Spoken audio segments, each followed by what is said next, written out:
Hello friends, age travel വ്ളോഗിൻ്റെ പുതിയൊരു വീഡിയോയിലേക്ക് എല്ലാവർക്കും സ്വാഗതം. നമ്മുടെ ഇന്നത്തെ യാത്ര തലസ്ഥാന നഗരമായ തിരുവനന്തപുരം ജില്ലയിലെ കോവളം ബീച്ചിലേക്കാണ്. അവിടുത്തെ കാഴ്ചകളിലേക്ക് നമുക്ക് പോയാലോ?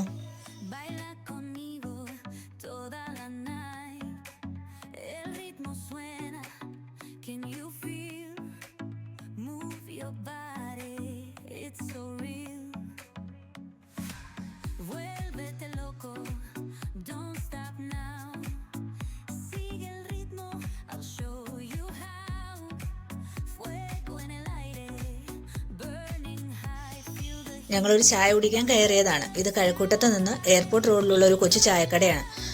അൽ മുബാറക് കഫേ എന്നാണ് കടയുടെ പേര്. രണ്ടിത്തമാരാണ് കട നടത്തുന്നത്. ഇവിടെ ചായ മാത്രമല്ല, ഇവര് തന്നെ ഉണ്ടാക്കുന്ന ചിക്കൻ ദം ബിരിയാണിയും ലഭ്യമാണ്. ഹലോ സുഹൃത്തുക്കളെ, അങ്ങനെ നമ്മൾ കോവളം ബീച്ചിന്റെ സൈഡിലെത്തിയിരിക്കുകയാണ്. ഇതാണ് കോവളം ബീച്ച്. പരന്നു കിടക്കുന്ന കടലുകൾ കണ്ടോ? ഇത് ആ കാണുന്നതാണ് ലൈറ്റ് ഹൗസ്. ഇതാണ് വിഴിഞ്ഞം തുറമുഖം. രാജ്യത്തിന്റെ സമുദ്ര കവാടം എന്നാണ് വിഴിഞ്ഞം തുറമുഖം അറിയപ്പെടുന്നത്. കപ്പൽ മാർഗം ചരക്കുകൾ വരുന്നത് തുറമുഖങ്ങൾ വഴിയാണ്. ഇവിടെ കുറച്ച് ചേട്ടന്മാർ ചൂണ്ടയിടുന്നുണ്ട്. അവർക്ക് ചൂണ്ടയിൽ കുറെ മീനുകൾ കൊത്തുന്നുണ്ടെന്ന് തോന്നുന്നു. ഒന്ന് രണ്ട് തവണ ഞാൻ മീനെ കൊത്തിയെടുക്കുന്ന കണ്ടിട്ടുണ്ട്. ഞാൻ നല്ല റിസ്ക് പിടിച്ച പണിയാട്ടോ. കടലിന്റെ നടുക്ക് ആ പാറയുടെ മുകളിലായിട്ടിരുന്ന ചൂണ്ടയിടുന്നത്. നല്ല തിരയുണ്ട്.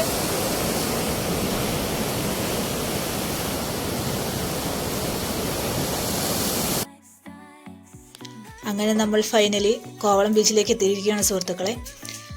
ഇനി നമുക്ക് കുറച്ച് കടലിന്റെ ഭംഗികൾ കണ്ട് ആസ്വദിച്ചാലോ?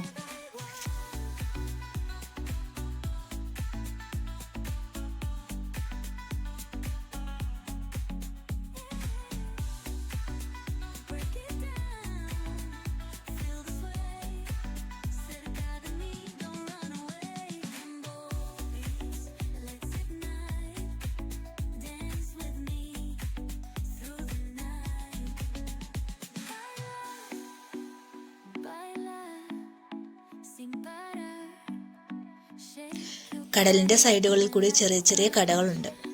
അവിടെ വസ്ത്രങ്ങളും ബാഗുകളും ചെറിയ ചെറിയ കരകൗശല വസ്തുക്കളും നമുക്ക് ലഭ്യമാണ്.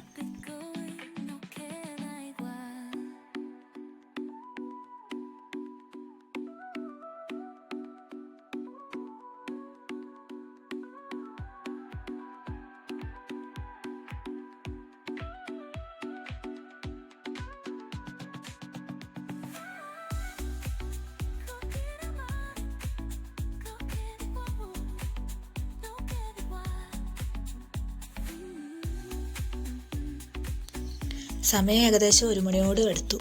ഉച്ചയ്ക്കത്തെ ലഞ്ചിനായി ഞങ്ങൾ ഇവിടെ ഒരു റെസ്റ്റോറൻറ്റിൽ കയറി. കടലിന് അഭിമുഖമായി കടലിന്റെ ഭംഗി ആസ്വദിച്ച് കഴിക്കാൻ പറ്റുന്ന രീതിയിലാണ് ഇവിടുത്തെ എല്ലാ റെസ്റ്റോറൻറ്റുകളും നിർമ്മിച്ചിരിക്കുന്നത്.